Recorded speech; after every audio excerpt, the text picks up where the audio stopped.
చూసిరు, ఎన్ని ప్రాణాలు పోయినవో మీరే కళ్ళతో చూసిరు. ఎన్నోసార్లు చచ్చిపోతున్నప్పుడు మా రామ్మోహన్ రెడ్డి వాళ్ళని పలకరియడానికి మా యాదయ్య గారు అక్కడికి వెళ్ళారు. ఆ కుటుంబాలు ఎంతో ఆవేదన వ్యక్తం చేసినాయి. 10 ఏళ్ళు మంజూరైన కేంద్ర ప్రభుత్వం మంజూరు చేసిన రోడ్డును పర్యావరణం పేరు మీద కొన్ని కేసులు పడితే వాళ్ళతో పాటు లిటిగేషన్లు ఆనాడు బీఆర్ఎస్ నాయకులు చేరిన ఒక్కరోజు కూడా అప్పా జంక్షన్ నుంచి మన్నగూడ రోడ్డు పూర్తి చేయాలనే ప్రయత్నం చేయలే.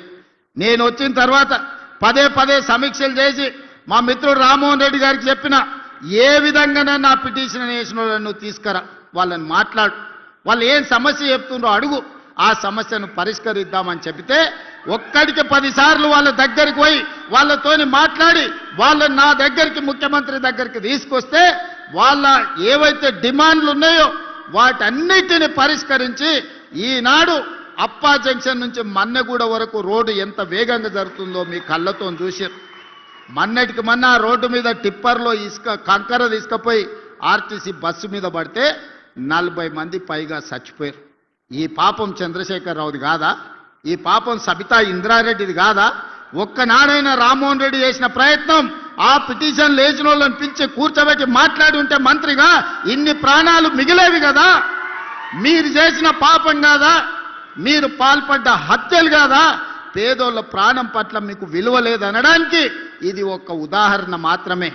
అదే కాదు, ఈరోజు మన్నెగూడ నుంచి తాండూరు పోవాలంటే 2-3 గంటలు పట్టే, మోకాళ్ళంత గుంతలు ఉండే. ఇప్పుడే మా మనోహర్ని అడిగిన, ఏం మనోహర్ పరిస్థితి అని. లేదన్నా వేగంగా పనులు జరుగుతున్నాయని. ఇవాళ వికారాబాద్ నుంచి తాండూరు, మన మన్నెగూడ నుంచి తాండూరు పోవడానికి ప్రత్యేకమైన రోడ్డు ఈరోజు పనులు జరుగుతున్నాయి. ఎన్ని నిధులు కావాలన్నా తాండూరు ఆ రోడ్డును పూర్తి చేసి సంవత్సరం తిరిగే లోపల తాండూరు ప్రజలకు ఒక మంచి రోడ్డు ఇచ్చే బాధ్యత ఈనాడు మన ప్రభుత్వం తీసుకుంటుంది అని చెప్పి ఈ వేదిక మీద నుంచి మీకు సూచన చేస్తున్నా. అదేవిధంగా మిత్రులారా, RRR ఔటర్ రింగ్ రోడ్డు రావడంతో మన రంగారెడ్డి జిల్లాలో ఒకనాడు ఏ పరిస్థితి లేకుండే. ఎకరం భూమి అమ్మాలంటే తల తాకట్టు పెట్టే పరిస్థితి. ఔటర్ రింగ్ రోడ్ వచ్చిన తర్వాత 1,00,000 వలకని భూమి 1 కోటి అయింది, 1 కోటి భూమి 10 కోట్లయింది, 10 కోట్ల భూమి ఇవాళ 100 కోట్ల రూపాయల విలువ పెరిగింది. ఇవాళ 100 కోట్ల కంటే కూడా మన రంగారెడ్డి జిల్లా ఔటర్ రింగ్ రోడ్ చుట్టూత భూమి దొరకలేదు. అందుకే కేంద్ర ప్రభుత్వంతో మాట్లాడి ఈనాడు రీజనల్ రింగ్ రోడ్డు 360 కిలోమీటర్లతోని ఈనాడు కేంద్ర ప్రభుత్వాన్ని మంజూరు చేయించినాం. రాబోయే రోజుల్లో రీజనల్ రింగ్ రోడ్డు రాబోతుంది, రేడియల్ రోడ్స్ రాబోతున్నాయి. వికారాబాద్ అంతర్జాతీయ పర్యాటక కేంద్రంగా మారబోతుంది. ప్రపంచానికి ఆదర్శంగా మన జిల్లా నిలబడబోతుంది. ఇవన్నీ పనులు కూడా ఇవాళ మనం చేసుకునే పరిస్థితి వచ్చింది. దీనికి ప్రధానమైన కారణం ఈరోజు మనం అధికారంలో ఉండడం వల్లనే ఇది సాధ్యమైంది. అందుకే మిత్రులారా, పెద్దలు చెప్పారు మట్టికి పోయినా ఇంటోడే పోవాలని. మరి ఇవాళ మన గల్లీలో లేదా మన కాలనీలో పనులు జరగాలంటే కౌన్సిలర్ మనోడై ఉండాలనా లేదా మీరు ఒక్కసారి ఆలోచన చేయండి. మన ఎమ్మెల్యేతోని మన మంత్రి దగ్గర పోయి కూర్చొని నాకు ఇది కావాలి అని అడిగేటోళ్ళు ఉంటేనే కదా సమస్య పరిష్కారం అయ్యేది. కాలే యాదయ్య రోజు రోజు నా దగ్గరకు వస్తాడు. రోడ్డు గురించో, మోరీ గురించో, వీధి లైట్ల గురించో. ఆయన మున్సిపాలిటీలే కాదు, ప్రతి గ్రామానికి రోడ్ల కోసం యాదయ్య పొద్దున్నే నిద్ర లేవంగానే మాకు యాదయ్య గారు ఖచ్చితంగా వచ్చి కూర్చుంటాడు. సార్ నువ్వు ఎట్లనైనా ఇవ్వాల్సిందే, లేకపోతే ఊరికి పోయే పరిస్థితి లేదు అని. అంటే ప్రజలకు పని చేయాలన్న ఆలోచన, చిత్తశుద్ధి ఉంటే పనులు పరిష్కారం అవుతాయి. అడగంది అమ్మైనా అన్నం పెట్టడని చెప్పారు. మరి ఇవాళ అడగకుండా పనులు జరుగుతాయా? ఇవాళ మూసీ ప్రక్షాళన మనం చేసుకుందాం అనుకుంటున్నాం.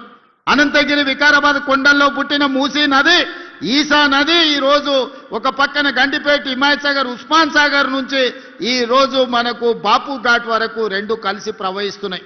ఆ తర్వాత హైదరాబాద్ నగరం నుంచి కృష్ణా నదిలో కలిసే వరకు నల్గొండ జిల్లా వాడపల్లి వరకు పోతున్నది.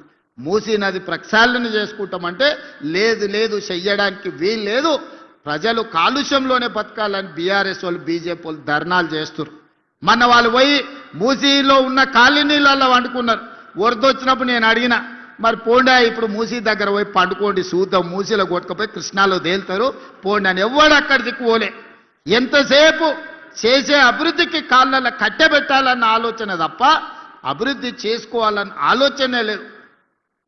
గుజరాత్లో సబర్మతి రివర్ ఫ్రంట్ చేసుకుంటారు, ఢిల్లీలో యమునా నది రివర్ ఫ్రంట్ చేసుకుంటారు. ఉత్తరప్రదేశ్లో గంగానది రివర్ ఫ్రంట్ చేసుకుంటారు. ఇవన్నీ బీజేపీ పాలిత రాష్ట్రాలు గొప్పగా చెప్పుకుంటారు. మా నరేంద్ర మోడీ ఇన్ని రివర్ ఫ్రంట్లు చేసిండు, ఇంత అభివృద్ధి చేసిండని. అయ్యా మరి గుజరాత్కు సబర్మతి రివర్ ఫ్రంట్ కావాలి, ఢిల్లీకి యమునా నది రివర్ ఫ్రంట్ కావాలి, ఉత్తరప్రదేశ్కు గంగా నది రివర్ ఫ్రంట్ కావాలి, మరి మా హైదరాబాద్కు యమునా నది, మా మూసీ నది రివర్ ఫ్రంట్ వద్దా అని నేను అడుగుతున్న బీజేపీలో. ఏం దరిద్రం వచ్చింది మీకు? మీ నెత్తి మీద ఏమన్నా దరిద్రం ఉందా? మా మూసీ ప్రక్షాళన చేసుకొని మేము మంచిగా బతుకుతాం అనుకుంటే మాకు అడ్డం పడుతుండ్రు. ఇవాళ పేదోళ్లకు మంచి ఇండ్లు కట్టిస్తాం, మంచి స్కూల్ కట్టిస్తాం, వాళ్ళ పిల్లలకు మంచి పాఠాలు చెప్పిస్తాం మూసీ నది ఒడ్డున ఉన్నోళ్ళకంటే, లేదా మూసీ మురికిలోనే వాళ్ళు బతకాలని ఇవాళ బీజేపీ వాళ్ళు బీఆర్ఎస్ వాళ్ళు అడ్డం పడుతున్నారు. ఎందుకు నేను ఇవన్నీ చెప్తున్నా అంటే ఇవన్నీ పట్టణ ప్రాంతాలలో ఉన్న అభివృద్ధి కార్యక్రమాలు. ఈ పట్టణ ప్రాంతాలలో నిన్నటి వరకు బీఆర్ఎస్ బీజేపీ వాళ్ళే కౌన్సిలర్లు కార్పొరేటర్లుగా ఉన్నారు. ఇవాళ వాళ్ళ దరిద్రం వదిలింది, ఆ చీడ పోయింది. మళ్ళీ ఈ ఎన్నికల్లో మంచోళ్ళని తెచ్చుకోకపోతే మళ్ళీ వాళ్ళే మోపైనరంటే మనం ఈ అభివృద్ధి కార్యక్రమాలను చేసుకోలేం. గ్రామాలలో జరిగిన ఎన్నికల్లో గ్రామ పంచాయతీల్లో 70% కాంగ్రెస్ పార్టీ జెండా ఎగిరింది. అందుకే ప్రతి గ్రామంలో ఇవాళ లక్షలాది రేషన్ కార్డులు ఇచ్చిన మాట నిజం కాదా? ఎవరు అడిగితే వాళ్లకు, పెళ్లి అయిన వాళ్లకు, అత్తగారింటికి పోయిన వాళ్లకు ఇవాళ రేషన్ కార్డులు ఇయ్యలేదా? మా అక్కలు ఇక్కడనే ఉన్నారు. ఇవాళ సన్న బియ్యం ప్రతి మనిషికి 6 కిలోల చొప్పున 3,17,00,000 తెలంగాణ బిడ్డలకు ఈనాడు ప్రభుత్వం 6 కిలోల ప్రకారం సన్న బియ్యం ఇస్తుంది. అక్క ఈడున్నోళ్ళు నేను అడుగుతున్న మా అక్కల్ని, పాలపిట్టల లెక్క ఉన్నారు మొత్తం ఇందిరమ్మ చీరలు కట్టుకొని మా అక్కలు. దసరా పండుగ నాడు పోయినట్టే ఉంది. పైనుంచి చూస్తుంటే మా అక్కలు మీటింగ్కి వస్తున్నారు, పాలపిట్ట ఎగురుకుంటూ వస్తున్నట్టే ఉంది మా అక్కలు. పాలపిట్ట రంగు చీరలు కట్టుకొని వస్తుంటే సన్న బియ్యం వస్తున్నాయా లేదా అక్క? ఆ ఎల్ల దొడ్డు బియ్యం ఇస్తే బర్రెలకు దాన పెట్టి రావునా? ఇవాళ ఈ సన్న బియ్యంతో పిల్లలకు బుక్కెడు బువ్వ పెట్టే పరిస్థితి వచ్చింది. 3,17,00,000 మందికి ఇవాళ సన్న బియ్యం ఇస్తున్నాం. మా రిపోర్టర్ల మిత్రులు కూడా చాలామంది ఉన్నారు, వాళ్ళకు కూడా సన్న బియ్యం వస్తున్నాయని నేను అనుకుంటున్నాను. ఎందుకంటే జర్నలిస్టులు ఉన్నారు కానీ వాళ్ళు కూడా పేదోళ్ళే, వాళ్ళకు కూడా సన్న బియ్యం వస్తున్నాయా లేదా ఒకసారి ఆలోచన చేయాలి. కొంతమంది యువకులు ఉన్నారు, నిన్నమననే పెళ్ళిళ్ళు అయినట్టుగా అనిపిస్తుంది. రేషన్ కార్డులు వచ్చే ఉంటాయి, అవునా? రేషన్ కార్డు ఇస్తేమి, సన్న బియ్యం ఇస్తేమి, 200 యూనిట్లు ఉచిత కరెంటు ఇస్తేమి, గ్రామాలలో ఇందిరమ్మ ఇండ్లు కట్టుకోండి అని పెళ్ళైన వాళ్ళకందరికీ ఇందిరమ్మ ఇల్లు, నియోజకవర్గానికి 3,500 ఇండ్లు ఇచ్చినాం. రాష్ట్రం మొత్తం 4.5 లక్షల ఇండ్లు పేదోళ్ళకి ఇచ్చినాం. నిజంగానే చంద్రశేఖర్ రావుకు 10 ఏళ్లలో 20 లక్షల కోట్ల నగదు ప్రజలు పన్నులు చెల్లించు. సంవత్సరానికి 2 లక్షల ఇండ్లు కట్టుంటే కూడా 10 ఏళ్లలో 20 లక్షల ఇండ్లు కట్టుండేటోడు. అసలు పేదోడు ఇల్లు లేనోడే తెలంగాణలో మిగిలేటోడు కాదు. కానీ చంద్రశేఖరరావు డబుల్ బెడ్రూమ్ ఇండ్ల ముసుగులో పేదవాళ్ళకి ఎవరికి ఇండ్లు ఇవ్వలే. మళ్ళీ ఇప్పుడే మొదలైనాయి, ఇంకా అదనంగా కావాలని మా స్పీకర్ గారు చెప్పారు. తప్పకుండా ఏప్రిల్ మే నెలల్లో మళ్ళీ అదనంగా లేనోళ్లకు ఇందిరమ్మ ఇండ్లు మంజూరు చేసే బాధ్యత ప్రభుత్వం తీసుకుంటుంది. అందుకే విధంగా ఈరోజు ఇందిరమ్మ ఇండ్ల విషయంలో మనం ఎంత జాగ్రత్తగా ఉన్నామో చూడండి. రైతుల రుణమాఫీ 25,35,000 మంది రైతులకు 21,000 కోట్ల రూపాయలు రుణమాఫీ 2 లక్షలు చేసి